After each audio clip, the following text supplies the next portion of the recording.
하나님의 은혜가 여러분 가운데 함께 하시기를 주님의 이름으로 축원합니다. 이 예루살렘 성에 큰 박해가 일어났습니다. 많은 성도들이 고통을 당했고 어려움을 당하는 상황 속에서 많은 성도들이 세상으로 흩어졌어요. 그 중에 집사님 한 분이 사마리아로 갔습니다. 사마리아 성에서 복음을 전할 때 사마리아에 놀라운 부흥의 역사가 일어났습니다.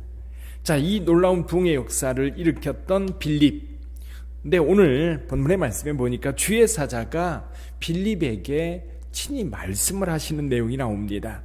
빌립에게 말하여 이르되 일어나서 남쪽으로 향하여 예루살렘에서 가사로 내려가는 길까지 가라 하니 그 길은 광야라.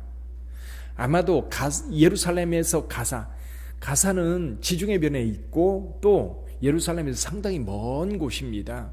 근데 그 중간에 여러 지역들이 있는데 광야라고 하는 걸 보니까 사람이 살지 않는 그런 지역에 그 길을 따라서 이 에디오피아 내시가 수레를 타고 가고 있습니다. 여러분, 에디오피아가 어디입니까? 에디오피아는요, 이 아프리카 중앙부예요. 그러니까 이집트가 제일 북쪽에 있다면 그 나일강을 타고 한참 남쪽으로 내려가야 있는 그런 나라입니다. 에디오피아. 근데 이 에디오피아와 이스라엘의 관계는 언제부터 맺어졌냐면 솔로몬 때입니다. 솔로몬 때 에디오피아 여왕이 솔로몬의 소문을 듣고 예루살렘까지 찾아왔었어요. 그래서 지금도 에디오피아에 가면요, 이 유대인들이라고 주장하는 사람들이 있습니다. 왜냐하면 그들이 이 에디오피아 여왕의 후손들이라는 거지요. 근데 이 여왕이 솔로몬과의 관계 속에서 자녀를 낳아서 그 후손들이 오늘날까지 있다라고 이야기를 해요. 그러니까 이 시대에도 이스라엘과 특별한 관계 속에 있었던 거지요. 그러니까 그들이 이 유대 신앙을 가지고 있는 사람들이 있었던 겁니다. 그러니까 이 간다게라고 하는 여왕이 있는데 그 여왕의 이 재정을 담당하는 내시기 때문에요, 그 나라에서 상당한 권세가 있는 그런 내시입니다. 그가 바로 예루살렘까지 와서 하나님을 예배하고 돌아가는 길입니다. 근데 이 사람이 이제 성경을 읽고 있는 그런 상황이었는데 주의 사자가 빌립을 이끌었던 겁니다. 빌립이 그 광야까지 가서 보니까 수레가 지나가고 있는데 거기에 이제 여기 나온 대로 에디오피아의 내시가 타고 있었던 겁니다. 근데 주의 사자가 가까이 가봐라. 가까이 가보니까 성경을 읽고 있는 거예요. 성경을 읽는데 어디를 읽고 있어요? 여기 나오는 대로 이사야서 53장의 말씀입니다. 이사야 53장의 말씀이 어떤 거지요? 종의 노래죠. 종의 노래. 종의 노래인데 이 종의 노래 가운데 고난의 종에 대한 이야기예요. 고난의 종. 그래서 그걸 읽는데 그걸 깨닫느냐, 무슨 얘기인지 알겠느냐 라고 물었더니 이 내시가 하는 얘기가 가르쳐주는 사람이 없어서 무슨 내용인지 모르겠다. 그래서 빌립을 초대해서 이 술에 같이 타고 가면서 이걸 설명해 주는데 여기서 시작해서 예수 그리스도의 복음으로 쭉 전했습니다. 근데 이 내시가 여기 36절 한번 볼까요? 36절 같이 읽어봅니다. 길 가다가 물 있는 곳에 이르러 그 내시가 말하되 보라, 물이 있으니 내가 세례를 받음에 무슨 꺼리낌이 있느냐. 무슨 꺼리낌이 있느냐. 그래서 빌립과 내시가 동시에 물에 내려가서 빌립이 그에게 세례를 베풀었는데 그 내시가 기쁨으로 갔습니다. 그리고는 다시 만나지 못했죠. 자, 오늘 이 본문의 말씀을 통해서 우리 몇 가지 생각해 볼 수 있는 것이 있는데요. 복음 전도든 주의 일이든 여러분 주님이 인도하실 때 순종하시기를 바랍니다.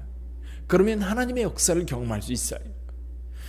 우리가 신앙생활 하다 보면 기도할 때든 또 성경을 읽을 때든 그리고 일상적으로 살아가면서도 이제 그리스도인들은 묵상을 잘하거든요. 어떤 일에 대한 묵상, 그리고 언뜻 하나님에 대한, 그리고 하나님의 일에 대한, 그리고 하나님께서 원하는 것에 대한 그런 생각들이 들 때가 있어요. 그럴 때 여러분 하나님이 주시는 생각으로 알고 실천해 보세요. 따라가 보세요. 그러면요 거기에 반드시 하나님의 역사가 일어납니다. 빌립 집사가 지금 큰 붕의 역사를 경험하고 있는 사마리아 성, 거기서 좀 더 머물면서 사마리아 성과 주변에 있는 사람들에게 더 열심히 복음을 전해서 뭔가를 좀 큰일을 이루겠다라고 생각한다면 아마 거기 떠나지 않았을 거예요. 근데 지금 빌립 집사님은 복음을 전하는 것이 목적이에요. 사람들로 하여금 예수 믿어 구원받게 하는 것이 목적이고 이것이 사명이고, 그러다 보니까 주의 사자가 부를 때 그는 머뭇거리지 않았어요. 벌떡 일어나서 광야까지 갔습니다. 근데 여기 왜 순종이라고 하는 말이 필요하냐면 이 사마리아 성에는 사람들이 많이 살아요. 광야는 어떤 곳이에요? 성경에 광야가 많이 나옵니다. 광야는요, 아무것도 없는 곳이에요. 또 광야는 사람이 살 만한 곳이 아니에요. 또 광야는 위험해요. 메마르고 위험합니다. 생명이 살 수 없는 곳이에요. 아니, 지금 복음을 전하기 위해서는 도시로 가서 많은 사람들을 만나야 되는데, 아니, 주의 사자는 왜 광야로 내려가라고 그래? 광야에 뭐가 있다고? 근데 이 광야는요, 참 놀라운 것이 뭐냐면 광야에서는요, 하나님을 만날 수 있어요. 이스라엘 백성들이 광야를 지나면서 하나님을 경험했고요, 예수님께서도 사역을 시작하기 전에 광야에서 깊은 기도 가운데 하나님과 교제를 나누셨고, 또 많은 이들이, 예를 들면 사울 같은, 사도 바울 같은 경우도 예수님을 만나고 어디로 가느냐, 사우디아라비아라고 가요. 아라비아 사막으로 가서 3년을 지냅니다. 그러니까 광야라고 하는 곳은 훈련하는 곳이기도 하고 광야라는 곳은 하나님을 만나는 곳이기도 해요. 그 광야로 가라는 거예요.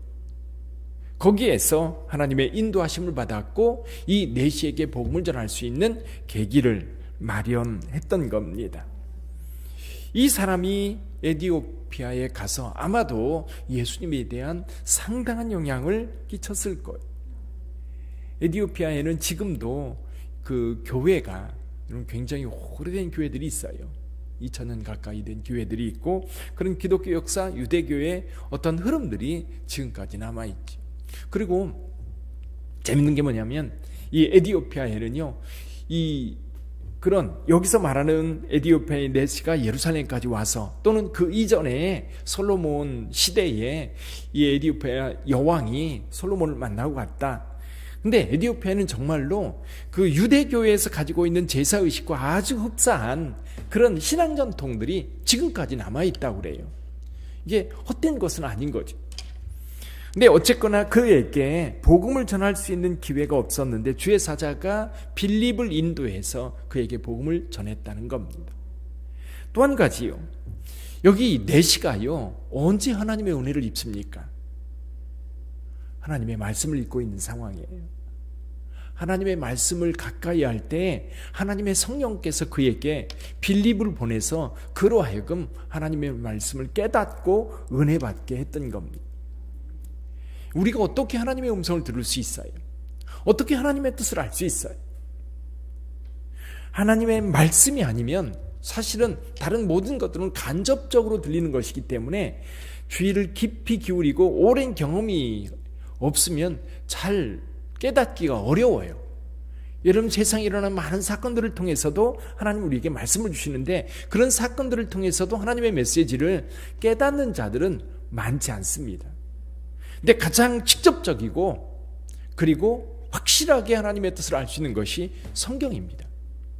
그래서 여러분, 성경을 늘 읽고 성경을 가까이 하시기를 바랍니다.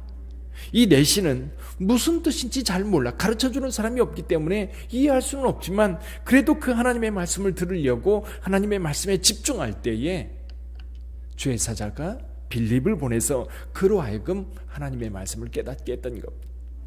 하나님의 말씀을 가까이 할 때 우리는 그 속에서 하나님을 만날 수 있고요, 하나님의 인도하심을 받을 수 있고요, 그리고 하나님께서 보내주는 사람들을 통해서 하나님의 뜻을 알 수 있도록 하나님께서 인도해 주시는 줄 믿습니다. 오늘 하루를 살 때도요, 여러분들 말씀을 가까이 하시고 말씀을 묵상하는 여러분 되시기를 주님의 이름으로 축원합니다. 이 장면을 한번 생각해 보세요.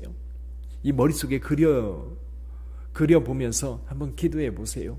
주의 성령이 어떻게 빌립을 인도했는지, 그리고 이 내시에게 어떻게 역사했는지, 내시의 마음은 어떤 마음이었을까?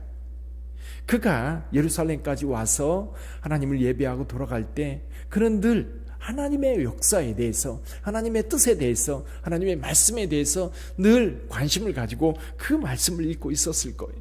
하나님께서 그를 돕고 그에게 은혜를 베풀어 주셨던 거지요.